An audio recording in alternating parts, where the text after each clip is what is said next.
मुझे उम्मीद है कि मेरे इस यूट्यूब चैनल से आप लोगों के पास तमाम लॉन्ग मार्च से रिलेटेड एनालिसिस जो भी मैं तजिया करता हूँ वो या मैं कोई अपडेट देता हूँ आप तो लोगों तक पहुँच रही होगी। मेरे सुनने वालों का बहुत शुक्रिया कि वो जो मुझे सुनते हैं और जो मुझे कहते हैं कि आप इस मौजू पर या इस टॉपिक पर बात करें या बोलें। मैं आप लोगों का बहुत शुक्रगुजार हूँ। इस टाइम में आपसे एक बहुत रेशनल किस्म की एक बात करने वाला हूँ। वो सिर्फ ये है कि पाकिस्तान के एक आम सिटीज़न पे, एक कॉमन पाकिस्तानी पे, एक आम पाकिस्तानी पे इस लॉन्ग मार्च का इफ़ेक्ट क्या पड़ेगा। आप याद रखिए कुछ मखसूस ग्रुप हैं जो इस सियासत के लिए पिछले 70 साल के अरसे में जितना भी उनको वक्त मिला और वो बरसर इक़्तिदार रहे और उन्होंने क्या किया। आप तमाम लोगों का उनका माजी देखें, उनको गूगल करें, उनके तमाम पिछले सिनेरियोज़ को देखें, उनके तमाम पॉलिटिकल अफेयर्स को देखें। उन्होंने national interest, foreign policy of Pakistan, international और रीजनल ऑर्गेनाइजेशन में कितनी इन्वॉल्वमेंट की और पाकिस्तान को डिजिटल टेक्नोलॉजी की तरफ कौन लेकर गया, सोशली अपग्रेड किसने किया, ह्यूमन डेवलपमेंट इंडेक्स पे किसने काम किया, जीडीपी को ऊपर लेके जाने में किसने काम किया। इन तमाम जवाबात को जब आप सोचेंगे तो आपको समझ आएगी कि मौजूदा सिनेरियो में पाकिस्तान का एक आम शहरी किस तरीके से मुतासर हो रहा है। सिर्फ एक ऐनक पहनकर आप चीज़ों का मत देखें। आप ये देखें कि इस लॉन्ग मार्च की वजह से अगर एबटाबाद, मानसेरा, जेलम, रवात, गुजर खान ये रास्ते बंद होते हैं तो पाकिस्तान में आने वाली तमाम अशिया जो हमारी मंडियों में आ रही हैं और जो हमारी कौमी मंडियों की तक चीज़ें हमारी जा रही हैं वो तमाम हमारी ट्रेड कितनी मुतासर होगी, हमारा स्टॉक एक्सचेंज कहाँ पहुँचेगा, आम आदमी के अखराजात और उसके ऊपर कितना बर्डन पड़ेगा, वो प्याज, वो टमाटर, वो चीज़ें जो इंसान रोज़ इस्तेमाल करता है उनके रेट्स कहाँ जाएंगे और एक सरमायादार को फ़ायदा होगा या नुकसान होगा या कोई तीसरा अमल होगा और एक गरीब आदमी को इसका फ़ायदा होगा या नुकसान होगा, ये ज़रूर सोचें। इसके अलावा ये भी कहा जा रहा है कि ये लॉन्ग मार्च बड़ा खूनी होगा और ये खूनी इनकलाब लाएगा। इस पर हम कोई कह रहा है कि असले से लेस अवाम आ रही है, कोई कह रहा है कि किसी की वीडियो लीक हो रही है कि हम प्रॉपर असला लेकर आ रहे हैं और हम अगर कोई हमारा मुकाबला करता है तो क्या हम कोई आगे हार पहन के बैठे हुए, हम आगे से बात नहीं करेंगे, हम आगे से बोलेंगे नहीं, या हम आगे से कोई हमें फायर करेगा या हम पर डंडा बरसाएगा या हमें कोई आंसू गैस बाएगा तो हम आगे से उसके आगे हार पहन के उसका आगे खड़े हो जाएंगे। तो इस तरह के बयानी जब लोग क्रिएट करते हैं तो मुल्क एक इंतशार की तरफ जाता है। ये डिस्ट्रक्टिव पॉलिसी होती है।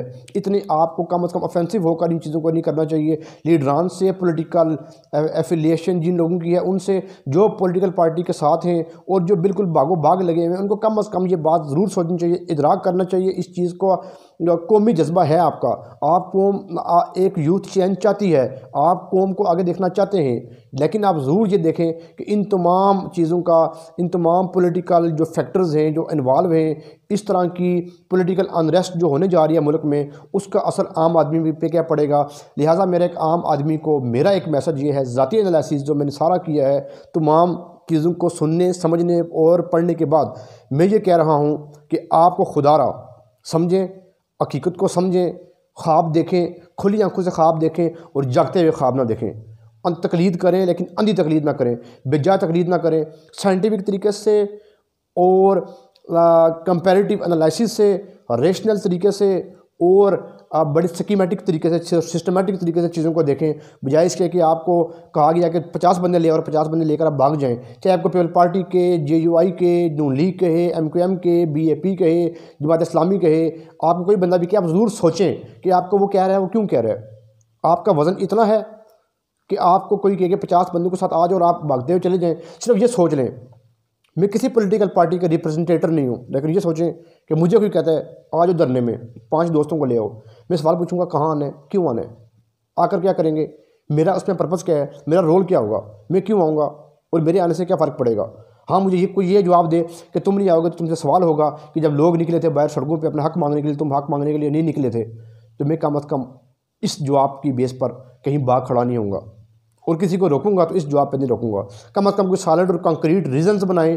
और आम पाकिस्तानी के लिए मेरी प्लीज़ एक रिक्वेस्ट है कि बग़ैर सोचे समझे, एक रिक्शे वाला भी भाग रहा है, रेडी वाला भी अगर भागता है, एक बाज़ार में एक दुकानदार जिसकी शाम को 1000 रुपया बचत है वो भी भाग रहा है, और जो एक दिन का 5 लाख कमा रहा है वो भी भाग रहा है, तो ज़रूर देखें कि कोई शौकिया भाग रहा है, कोई तमाशाई बन के भाग रहा है, कोई इस्तेमाल होके भाग रहा है, कोई मजबूर होके भाग रहा है, कोई खाना खाने के लिए भाग रहा है कि वहाँ खाना मिलेगा, कोई जनाब तलक बनाने के लिए भाग रहा है, कोई अपनी वीडियो बनाने के लिए भाग रहा है, कोई अपने सियासी लोगों के सामने नुमायाँ होने के लिए भाग रहा है। तो खुदा सोचें ज़रूर कि आप भाग तो रहे हैं, लेकिन क्यों भाग रहे हैं। क्या आपका वज़न इतना रह गया है कि आपको जो चाहे जिस टाइम चाहे भगा के ले जाए।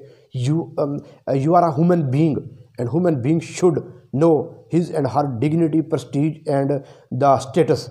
तो कम अज़ कम प्लीज़ मेरा जो मैसेज था मैंने आपको दे दिया। आप तमाम लोगों का अल्लाह पाक हामी नसर हो। इसी तरह मिलते रहेंगे, डिस्कस करते रहेंगे। ओपन डिस्कशन फोरम है, मैं हमेशा without any inclination toward any political party बात करता हूँ, अपना ज़ाती तज़किया देता हूँ। उम्मीद है कि आप सुनने वालों को जो मुझे शौक़ से देखते हैं या जो मुझे कहते हैं कि आप इस मौजू पर बात करें, तो मैं करने की पूरी कोशिश करता हूँ। आप लोगों को अल्लाह ताला खुश रखे, दुआ में याद रखिएगा। मिलते हैं नेक्स्ट वीडियो सेशन में, तब तक के लिए अल्लाह हाफ़िज़।